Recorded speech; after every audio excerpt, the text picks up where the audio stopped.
Tonight, World in Action has tracked down one of the most elusive men on Earth. This was the end of our search.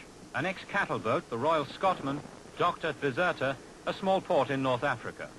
On board, about 250 people, making some sort of a crew, and this mysterious man. The localized Scream Man thought he was a great scientist looking for insects. Everybody seems to think he's a millionaire. These are no ordinary seamen. Their allegiance and devotion to the mysterious man is total. To them, he is my Commodore. The man is L. Ron Hubbard, charmer, science fiction writer and showman, the creator of Scientology and the man who's pushing it into its new, more militant phase. He now requires that his crew must have training in judo and weaponry, and that they must be ethically beyond reproach, tough, formidable, and effective. To them, he's a savior.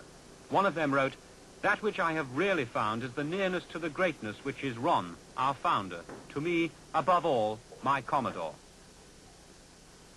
To date, shyness has overcome Mr. Hubbard when asked to appear on television. After several weeks of hunting for him with the help of almost every radio station along the Mediterranean and beyond, World in Action at last tracked Hubbard down. Just before dawn on a recent Sunday morning, Hubbard, who finds sleeping difficult, decided at last to speak.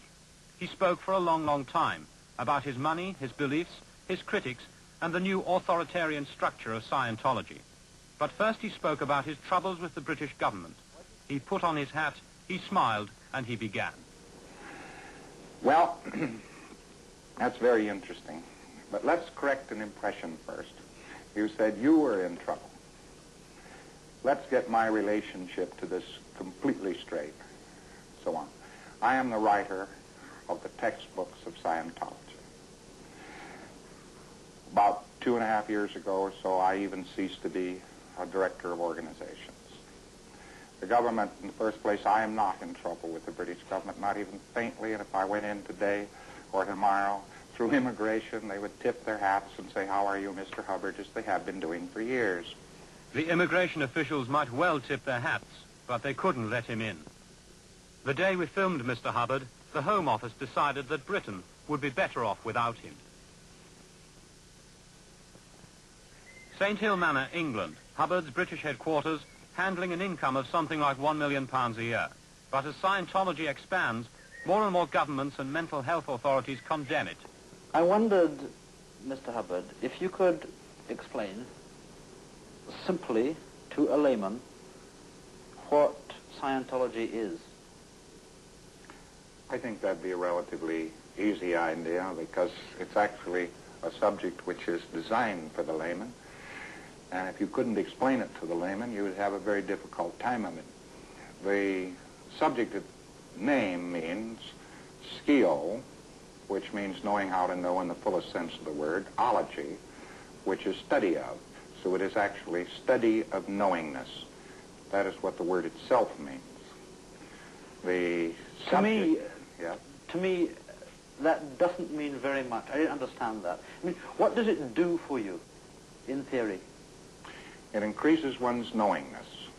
But if a man were totally aware of what was going on around him, he would find it relatively simple to handle any outnesses in that.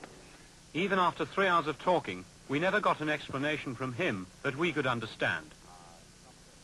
In fact, Scientology is a faith, a religion. Because faiths are now out of fashion, it calls itself a science.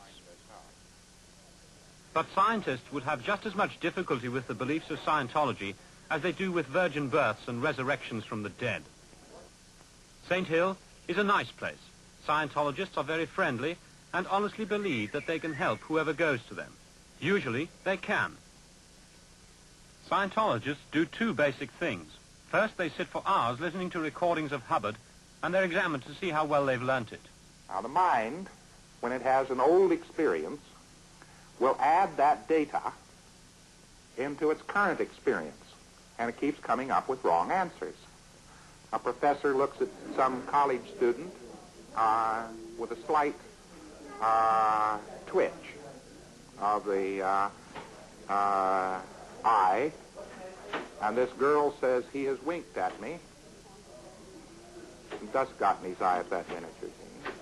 What he tells them, when you cut through the jargon, is partly good sense, teaching his disciples how to calm down and deal with the things that worry them. The rest is religious ramblings and stories about his achievements in this life and the ones he's led before, which are as imaginative as his science fiction. Because she was assaulted when she was 10 by a fellow who winked at her first, and it messed her up considerably. I don't understand what oat crunchers are. Oat crunchers, they're a thing. The real hooker in Scientology is this instrument. They call it an e-meter. It's a very simple electronic device that's been around for years as a lie detector. There's no mystery whatsoever about it. Hubbard uses it in a process he calls auditing, the Scientologist's confessional. Here the student talks, often for many hundreds of expensive hours, about himself. His inmost secrets are dug into. As they question, embarrassment, fear, guilt, shame, any emotion will make the needle waver. American courts have condemned the e-meter as being totally unscientific. It measures only emotion. It can't distinguish between fantasy and reality. If you feel ashamed because you believe that in a previous incarnation you hammered the nails into Christ's feet, the Scientologists think that proves that you lived before as a Roman centurion. Unburdened, the student feels free at last. It's this area that's of deepest concern to the medical world. Although discussing their deepest problems naturally makes many people feel better, the Scientologists also apply this technique to people in no fit mental state to stand it. Sometimes, digging with the best will in the world into a student's problems, they can reduce him to a state of collapse well known to psychiatrists. The Scientologists gaily called it the sad effect. The only mystery about the e-meter is its price. In a recent U.S. income tax trial, it was stated that it cost about £4.09 to make, while Hubbard was selling it for between £44 and £51. As the court commissioner said, such profitability, while not at all conclusive, is indicative of a commercial operation. The Hubbard College of Scientology Qualifications Division, Department of Certifications and Awards, does hereby certify that Janet E. Lundy has attained the state of clear. This girl has reached her goal. She has gone clear. Clears, like her, have gone through a list of some 60 questions written in Hubbard's own handwriting without showing any emotional reaction on the e-meter to any of them. Towards us, the unbelievers, they feel pity. They call us wogs. I've never given a speech before, so this is the first one for me. But I did want to say one thing. Validate yourselves. You're beautiful. Thank you. For many, Scientology becomes not only a faith, but a way of life. They become dependent upon the organization for their social life and even their livelihood. They work for very long hours and almost no money. A year ago, the organization did not deny a profit of £500,000. Since then, the income has touched £30,000 a week. They neither know nor care what happens to the money. About 3 years ago, Hubbard introduced a new note into his little kingdom, discipline. He laid down a rigid line of conduct. Since then, the ethics department has taken over more and more. This is one of Hubbard's ethics orders on critics of Scientology, so-called suppressives. SP order, fair game, may be deprived of property or injured by any means by any Scientologist without any discipline of the Scientologist, may be tricked, sued or lied to or destroyed. Last year, Hubbard wrote, Now get this as a technical fact, not a hopeful idea. Every time we have investigated the background of a critic of Scientology, we have found crimes for which that person or group could be imprisoned under existing law. We do not find critics of Scientology who do not have criminal pasts. Over and over we prove this. Politician A stands up on his hind legs in a parliament and brays for a condemnation of Scientology. When we look him over, we find crimes, embezzled funds, moral lapses, a thirst for young boys, sordid stuff. Wife B howls at her husband for attending a Scientology group. We look her up and find she had a baby he didn't know about. Most recently, Hubbard wrote this of a group of people who defended against the ethics department. They are declared enemies of mankind, the planet, and all life. They are fair game. No amnesty may ever cover them. The Criminals Prosecution Bureau is to find any and all crimes in their pasts and have them brought to court and prison. Any C organization member contacting any of them is to use auditing process R245. Hubbard calls R245 an enormously effective process of exteriorization frowned upon by society at this time.